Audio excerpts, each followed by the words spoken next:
Hey, vinyl community, contest time again, and this contest is a very special one for the amazing George Allen. He is having a contest, a push to 400.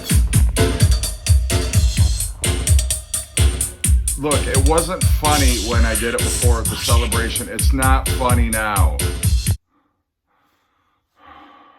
Anyway, I apologize. George Allen, who, of course, you know George's channel. George has an amazing channel. He used to be in the, what did we used to call it? God, I can't even think of it, but it was sort of the room that he was in. It looked like kind of like a tiny log cabin or something like that. I can't even think the name of it. That's when you get to be my age, your memory starts to fail you.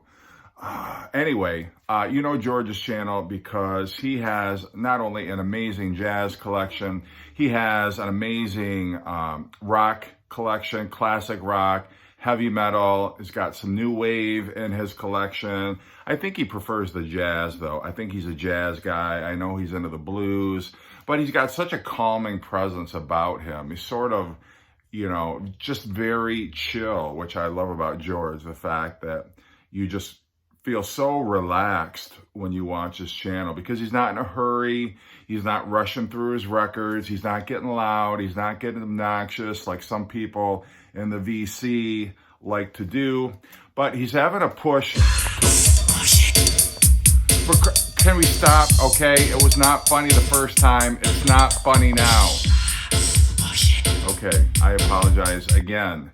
But 400 subscribers. He's looking to get 400 subscribers. I haven't checked yet. He might have 400 now, but got to give it up for George. He has been around, I think, about as long as I have.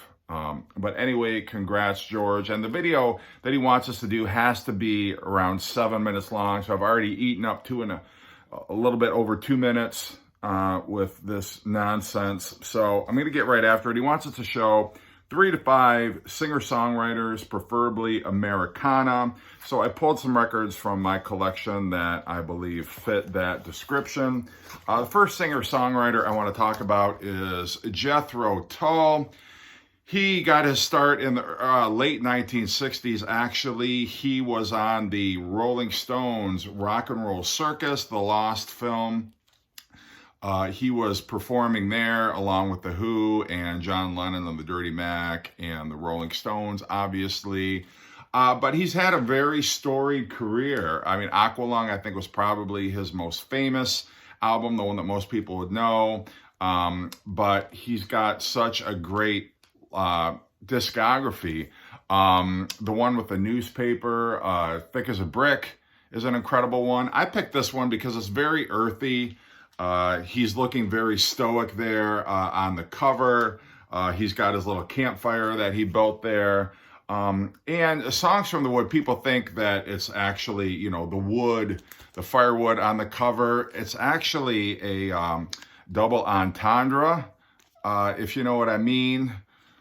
A little sexual innuendo there from what I understand. But great album nonetheless. The title track, Songs from the Wood. Pibrock, Cap in Hand, Velvet Green is just amazing, but it's very much Americana. You've got acoustic guitars, mandolin, banjo, organ, even some synthesizers on here. And it's kind of an underappreciated album in his discography, but it's definitely worth checking out. If you've heard enough with the Aqualung and all those kind of mid-70s hits, early 70s hits that he had, check this one out. I think you will be very surprised, and I think you will enjoy it. Next singer-songwriter that I want to talk about is George Michael. Now, when I think of Americana, you know, George Michael is, at least for his first album, is one of the artists that I immediately think of, that immediately comes to mind. And when you listen to this album, I hear a lot of John Prine. I hear some Johnny Cash in spots. I hear a little bit of like early Carl Perkins rockabilly in it. I hear Warren Zevon on this album. I hear a little bit of Tom Petty.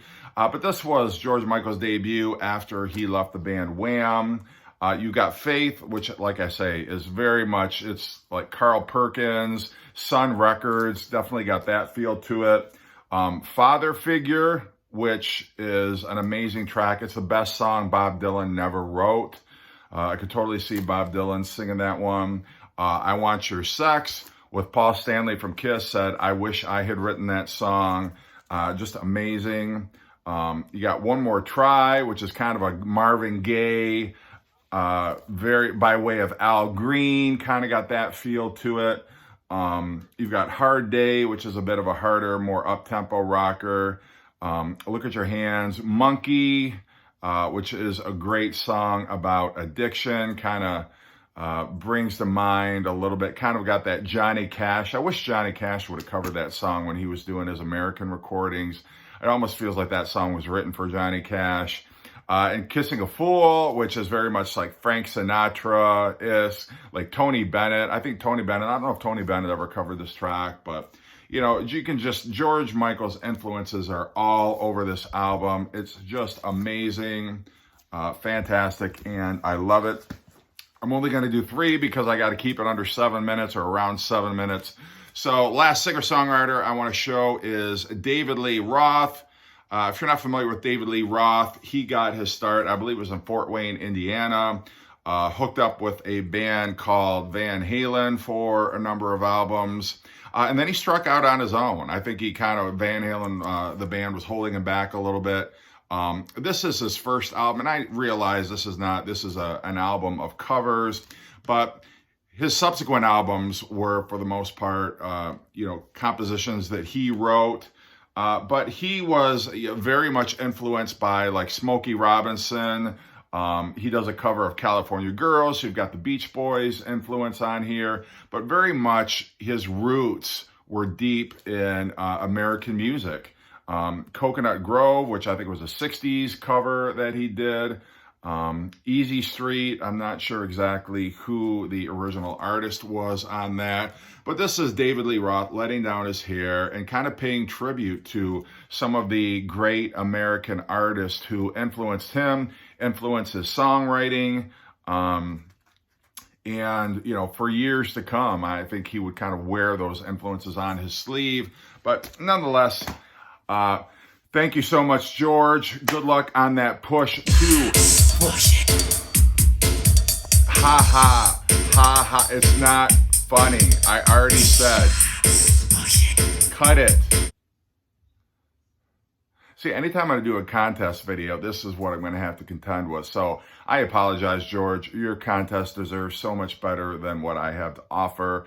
But again, congrats on 400 subs. You're the man. Take care, have a great day, and good luck.